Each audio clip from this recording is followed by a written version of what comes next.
Hi, my name is Pavin, and I'd like to share with you a story that I've actually lived out over these past 7 years. It's a story that goes back to middle school and even encompasses my journey throughout high school. As a soon-to-be alumni, I feel like I have a lot of things to share, and as you'll soon see, a lot of stuff in high school boils down to the hard numbers. But there might be a little bit more to that. And to help me tell my story, I like to do a little magic trick, and it will involve nothing more than a deck of cards. To start off, I want to make sure that I'm not doing anything fancy, like in every magic trick. We're going to start off by shuffling the cards. Now, like I said, my story begins in a very, very familiar place for most of you. We'll actually give the deck a couple of cuts. We can make sure everything's weird, everything is absolutely normal. And just to be on the safe side, I'll give it one more cut. Now, we can begin. The story starts in a very familiar place for most of you. It actually starts at 6151 Rainbow Drive. If you don't recognize the address, that's actually Miller Middle School. Middle school was a great time for a lot of us. I mean, it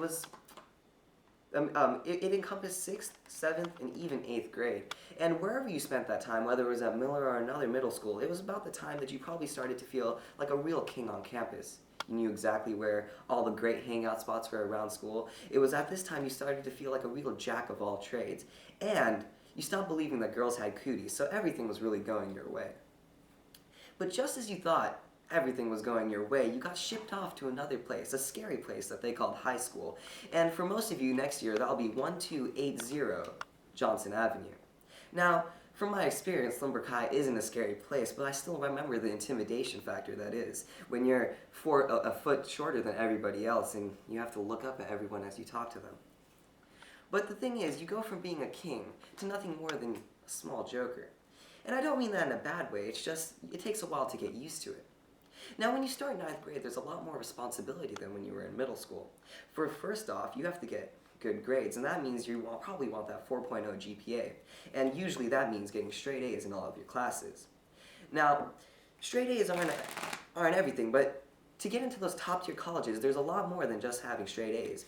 In fact, you need to make sure that you're a well-rounded individual, and that probably means joining one of the over 65 clubs. In fact, joining one probably isn't enough.